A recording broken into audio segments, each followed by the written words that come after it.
सर्वप्रथम माँ सरस्वती को मेरा कोटि कोटि प्रणाम। Welcome to my YouTube channel counting teacher. मैं विद्या चौधरी आज पढ़ाने जा रही हूँ क्लास 8 है जो कि प्रश्नावली 7.3 का हम फर्स्ट वाला क्वेश्चन करेंगे। यहाँ पर हमें चक्रवृद्धि ब्याज, सरल ब्याज, इनके बारे में संपूर्ण जानकारी होना बहुत जरूरी है। इसके लिए मैं कुछ नोट्स बना के लेके आई जिसमें हम सारी जानकारी पढ़ेंगे कि क्या होता है। तो हम सबसे पहले सरल ब्याज, जो कि आपने पिछली कक्षाओं में पढ़ा है कि सरल ब्याज क्या होता है, इसे बहुत ही आसान है, इसे आसान शब्दों में हम समझ सकते हैं। जब हम किसी को कुछ राशि, मतलब राशि को हम यहाँ पर मूलधन कह सकते हैं, जब हम किसी को कुछ राशि मूलधन किसी निश्चित अवधि के लिए देते हैं, कोई निश्चित अवधि मतलब समय के लिए देते हैं, तथा कुछ दर 100 पर प्रतिशत मतलब 100 पर कितने रुपए बोला जाते हैं, ऐसे उसे सरल ब्याज कहते हैं। तो पहले तो मैं आपको उदाहरण की सहायता से समझा देना चाहती हूँ कि परिभाषाएं थोड़ी समझने में हार्ड हो जाती है। सपोज करो सरल ब्याज क्या होता है, इसे समझो पहले। सरल ब्याज, सिंपल इंटरेस्ट, सिंपल इंटरेस्ट जिसे इंग्लिश में कहते हैं। तो सरल ब्याज, सपोज करो आपसे किसी ने पैसे मांगे, आपने 50,000 रुपए दिए, आपके पास थे और आपने इसे इस उदाहरण की तरह से समझो। तो आपने 50,000 रुपए दिए, कितने वो बोले थे मैं 2 वर्ष के बाद, वर्ष यहाँ पर राशि मतलब मूलधन, जिसे हम जितना पैसा हम देते हैं उसे मूलधन, गणित की भाषा में उसे मूलधन कहते हैं। प्रिंसिपल 50,000 वर्ष कितना, 2 वर्ष के लिए, और वो बता रहे कि दर क्या आप रहे थे में नहीं, में दर जो है वो 4% लूटा, मतलब 100 पर 4 रुपए।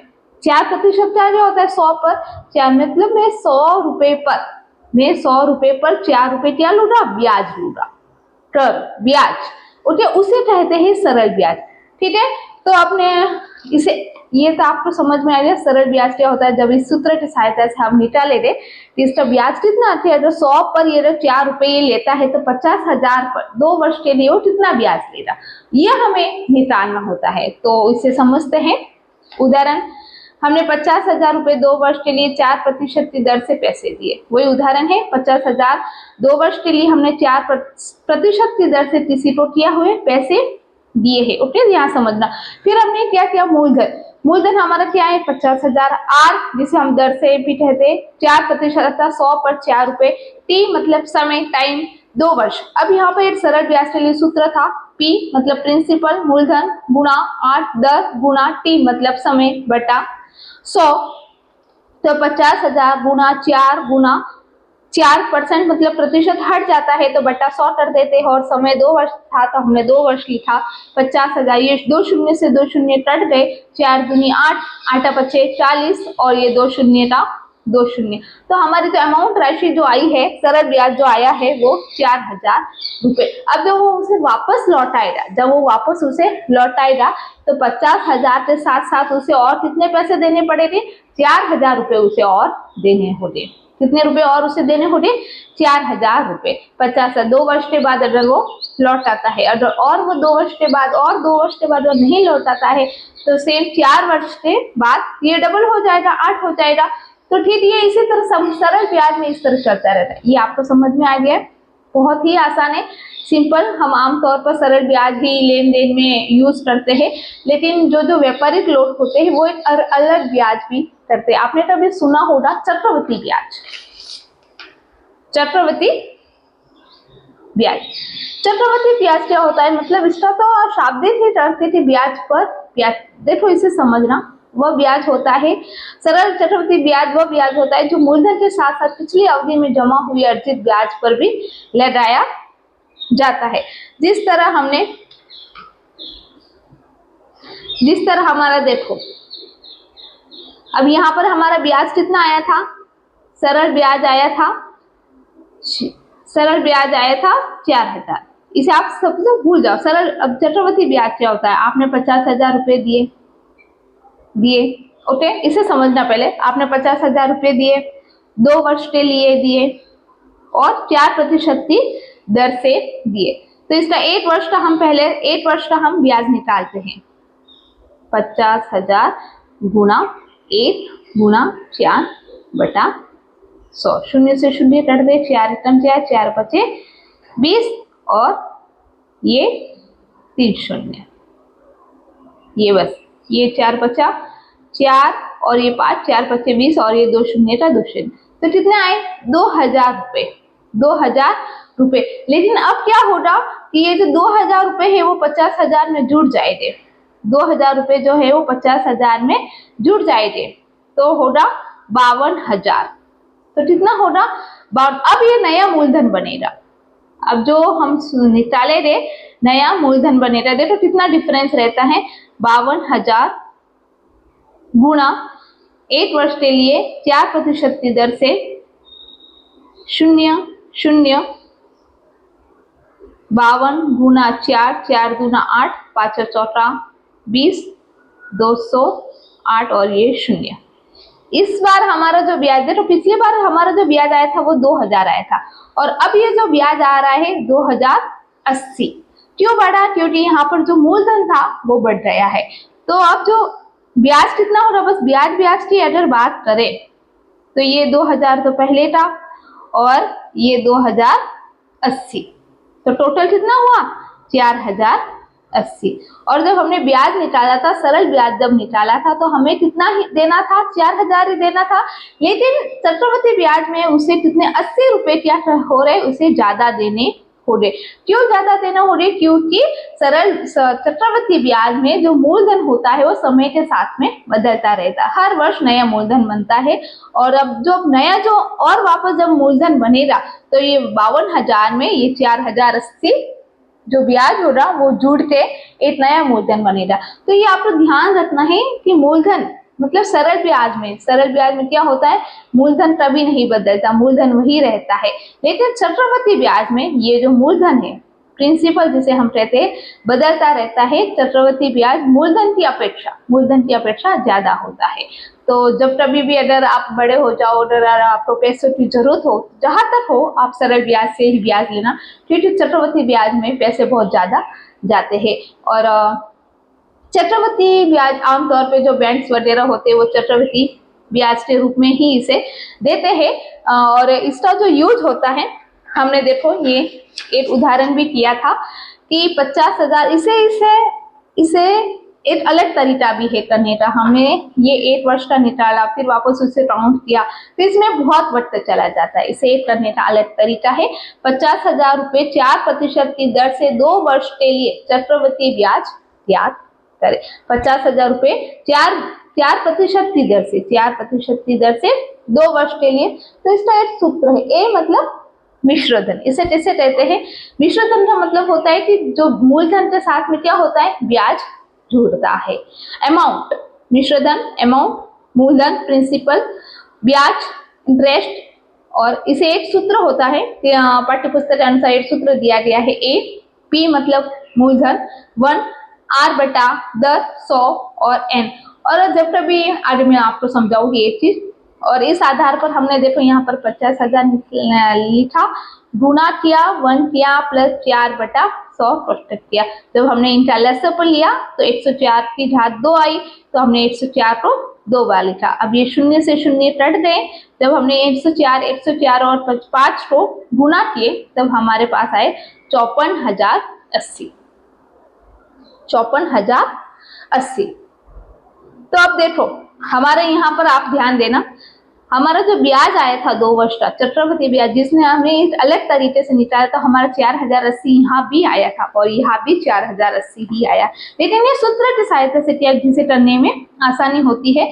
तो ये मिश्रधन कितना आया था, नया मूलधन कितना बनता 54,080। लेकिन हमें बस 2 वर्ष का ब्याज ही देना है, हमें मूलधनों से वापस नहीं लौटाना है। तो कितने हम दे दे 4080 रुपए। ओके, तो हम कितना उसे दे दे, जनसंख्या 4080। अब इस चक्रवृद्धि ब्याज के जो उपयोग कहाँ होते हैं, आमतौर पर देन लेन में तो होते ही है, लेकिन इसका अलग अलग उपयोग कहाँ होता है। तो देख, तो जनसंख्या में कई बार सर्वे किया जाता है, पिछले साल का अगर 5% की दर से बढ़ रही है तो 2 साल बाद कितनी बढ़ेगी, या 5% की दर से बढ़ती आ रही है तो 2 साल पहले जनसंख्या कितनी थी। इस तरह के प्रश्न इस आधार पर हम जब करते हैं तो ये वाला सूत्र हम यूज करते हैं। तो जनसंख्या में वृद्धि अथवा ह्रास होता है, तब ये इस वाले सूत्र का उपयोग किया जाता है। बैक्टीरिया में वृद्धि या कमी होती है तो इसका प्रयोग किया जाता है। यह वस्तु के मूल्य में वृद्धि, कभी कभी क्या होता है कि बड़े बड़े जो शोरूम्स होते हैं, गाड़ीज होते हैं, टीवीज होते हैं, वॉशिंग मशीन वगैरह होते हैं, इनके मूल्य में वृद्धि और कमी आती रहती है। जब ऐसे तौर पर अगर हमें पिछले साल का, आने वाले 2 साल का अगर इस तरह कुछ ब्याज मतलब राशि निकालनी होती है कि कितने वृद्धि हुई, तो उस बारे में हम वस्तु के मूल्य में वृद्धि तथा हाथ में चक्रवृद्धि ब्याज यूज करते। तो आओ हमारे एक प्रश्न है फर्स्ट वाला, इसे अब हम विधि पूर्वक करेंगे और हमें पूछा है 5% वार्षिक दर से बढ़ते हुए वर्ष 2003 के अंत में एक स्थान की जनसंख्या 54,000 हो गई। इसे ध्यान से समझना। 5% वार्षिक दर कितनी है? 5% की दर से बढ़ते हुए वर्ष 2003 के अंत में एक स्थान की जो जनसंख्या है तो सर्वे किया गया है तो 54,000 हो गई। निम्नलिखित को याद कीजिए। हमें यहाँ 2 प्रश्न पूछे हैं, एक तो वर्ष 2001 में और एक 2005 में। तो ध्यान देना, ये 2003 है और ये 2005 है। ओके, तो अब इसे विधि पूर्वक हमें लिखना पड़ेगा। हमने एक पढ़ा था अनुप्रयोग। इसके अनुप्रयोग कहाँ होते हैं? जनसंख्या वृद्धि अथवा ह्रास में हम इस तरह का पाठ्य पुस्तक के अनुसार इस तरह का हम सूत्र लगाते थे। सूत्र के आधार पर आज हम इसे सॉल्व करेंगे। तो आओ इसे विधि पूर्वक करते हैं। तो हम विधि पूर्वक लिखते हैं। दिया गया है 2001 में जनसंख्या, दिया है 2003 में जनसंख्या। प्रश्नार्थ कितनी है? 54,000। ओके, वार्षिक दर कितनी बताई है? 5%। और ज्ञात हम क्या कर रहे हैं? वर्ष 2001 में जनसंख्या, वर्ष 2001 में जनसंख्या। ओके, और सूत्र है पाठ्य पुस्तक अनुसार P मूलधन 1 - R बटा 100 बटा टाइम। ओके, जब हम सूत्रानुसार मान रखते हैं। अब यहाँ पर देखो, आप सोच रहे होंगे कि मैंने माइनस क्यों किया। अगर मैंने आज जब आपको समझाया था, इसका सूत्र लिखा था तो प्लस लिखा था, लेकिन अब यहाँ पर एक इम्पोर्टेंट चीज है। इसमें हमें 2003 में बताया गया और लेकिन हमें याद करना है 2001 में। तो हम पीछे की तरफ आ रहे हैं, मतलब दो साल हम पीछे आ रहे हैं। तो सीधी सी बात है कि कमी जो जनसंख्या है 2003 में उससे कमी रही होगी, क्योंकि हर साल बढ़ रही है। तो मतलब 2 साल पहले तो इससे कमी ही होगा। आपके पास में सपोज करो आपके पास में 100 रुपए है, आपके पास में आज आपके पास में 2026 में सपोज करो 100 रुपए या 1000 समझ 100 ही लेते हैं। 100 रुपए है 1026 में, और 2025 में आपके पास में हर साल कितने बढ़ रहे हैं? 10% से बढ़ रहे हैं। कितने बढ़ रहे हैं? 10% के हिसाब से बढ़ रहे हैं। तो 2026 में आपके पास कितने हो गए? 90 रुपए ही तो हो गए। 90 रुपए ही हो रही है। हर साल आप बोल रहे थे 10% के हिसाब से बढ़ रहे थे। 100 का तो 10% ही होता है। तो पिछले साल आपके पास में कितना था? 2025 में 90 रुपए थे और हर साल 10% के हिसाब से बढ़ रहे। तो अब की बार आपके पास में 100 रुपए है। हालांकि आप बड़े क्लास में 100 रुपए होता नहीं, मेरे लिए उदाहरण के लिए आपको समझा रही हूँ। तो हम पीछे जा रहे हैं, मतलब क्या होगा? ये सूत्र में यहाँ पर माइनस लगेगा। ओके, तो इसे समझते हैं और विधि पूर्वक करते हैं। P हम जब इसे मूलधन मानते हैं तो इस प्रश्न के अनुसार जब हमने कहा था कि चक्रवृद्धि ब्याज ऐसे जनसंख्या के लिए यूज होता है, तो हम यहाँ पर उसे मूलधन 54,000 मानेंगे। 54,000 P प्लस पॉइंट है, मतलब ये गुना है, और ये 1 माइनस, यहाँ कुछ नहीं तो आप 1 लिख दो। R हमारा कितना था? 5, और प्रतिशत जब हटाते हैं तो यहाँ पर ये 100 आ गया। और कितने वर्ष हम पीछे जा रहे हैं? 2001 है और 2003, हम 2 वर्ष पीछे जा रहे हैं। तो इसे इस तरह करते हैं 54,000 गुणा, अभी यहाँ पर हम लेसअप लेते हैं 100, एक के पाड़े में 100 बार, तो 100 माइनस 5 कोष्टक बंद बराबर वापस 54,000 गुणा कितना आया? 95, 100 में से 5 रहे 95 बटा 100 की घात 2। इसे इस तरफ खोलते जाएंगे। 54,000 गुणा 95 गुणा 95 गुणा 100 गुणा 100। तो ये शून्य से ये शून्य 8 2, 1 शून्य रह जाता है 1 2। अब जो राशि जो आएगी उसे हम कुछ इस तरह लिखेंगे। जब इन सारी संख्याओं को हम गुणा करते हैं, जब हमने इन सारी संख्या 95 को 95 से गुणा किया तब हमारे पास आए 9025, और इसी संख्या को हमने वापस देखो 54 से गुणा किया तो हमारे पास में आए हैं 48,735 बटा, यहाँ पर ये शेष था, ये शून्य से ये शून्य कट रहे तो बने हैं 48,735। पहले 2005-2003 में कितनी जनसंख्या थी? 54,000, लेकिन ये हर प्रतिशत 5% की दर से बढ़ रही है तो हम पीछे जा रहे हैं, मतलब कम ही हुई होगी। तो कितना आया? 48,735। इसे हम विधि पूर्वक भी लिख सकते हैं आंसर। तो 2001 के अंत में ही पूछा है हमें, 2001 में जनसंख्या 48,735 थी। ओके, भूतकाल हो गया तो 2001 में जनसंख्या 48,735 थी। ये इस तरह हमने ये विधि पूर्वक किया है, आप देख सकते हैं। इस तरह से अगर आप करते हैं ना तो आपके एग्जाम्स में पूरे में से पूरे मार्क्स आएंगे। फिर हमें पूछा है, इसी में हमें 2 प्रश्न पूछे थे तो हम इसे करते हैं विधि पूर्वक। प्रश्नावली 7.2 को दूसरा प्रश्न पूछा था वर्ष 2005 में। वर्ष 2005 में जनसंख्या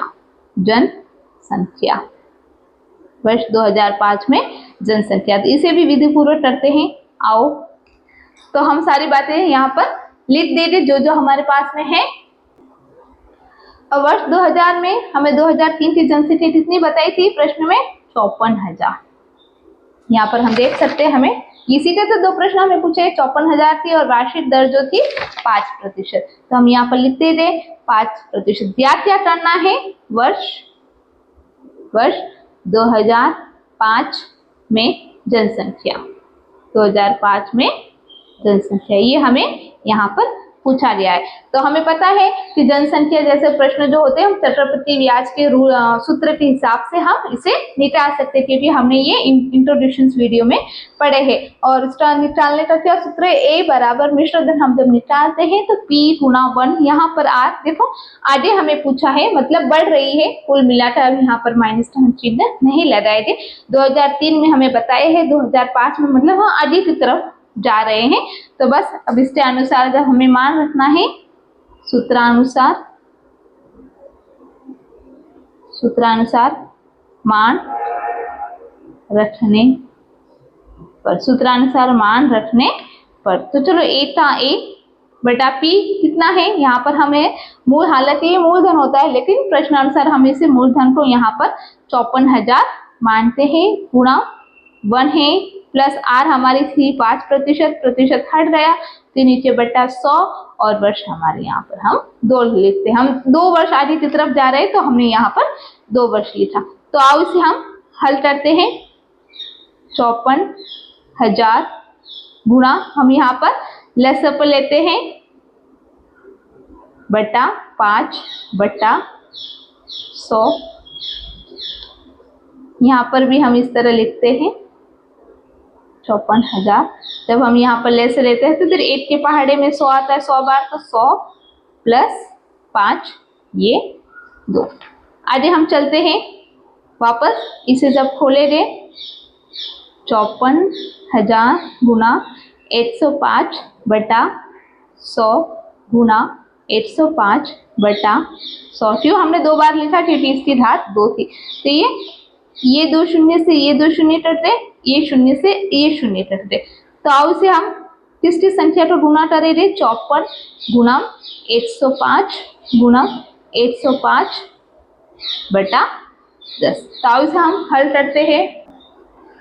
वीडियो बहुत लंबा हो जाता है इसलिए मैंने देखो 105 को जब 105 से गुणा किया, आप इसे करके देख सकते हैं, तो आए 11,025। फिर वापस हमने 54 को गुणा किया तो हमारा जो आया है ये संख्या आई, हम यहाँ पर लिख देते हैं 49,535 पर यहाँ पर नीचे शून्य था, तो ये शून्य से ये शून्य कट गया, तो पीछे जो बची जनसंख्या 59,535, ये ही हमारा इसका आंसर है। तो हम यहाँ पर लिखेंगे आंसर। हालांकि ये सूत्र चक्रवृद्धि ब्याज के लिए यूज होता है, लेकिन हमने कहा था कि ये चीजें जनसंख्या में भी यूज हो सकती है, तो हम यहाँ पर लिखेंगे तो 2005 में जनसंख्या 59,535 होगी। ठीक, इस तरह हमने इसे विधि पूर्वक हल किया। आप बैठ जाके इसे सारी चीजें तो आप देख सकते हैं, बड़े ही अच्छे से किए, आपके पूरे में से पूरे नंबर आए थे। हर एक बच्चा मेरिट में आए, यही मेरी कामना है। और ज़्यादा से ज़्यादा बच्चों को शेयर करें। अगर वीडियो पसंद आए तो लाइक करें, शेयर करें, सब्सक्राइब करें। मिलते हैं अगली वीडियो में, तब तक Vande Mataram. Okay, thank you.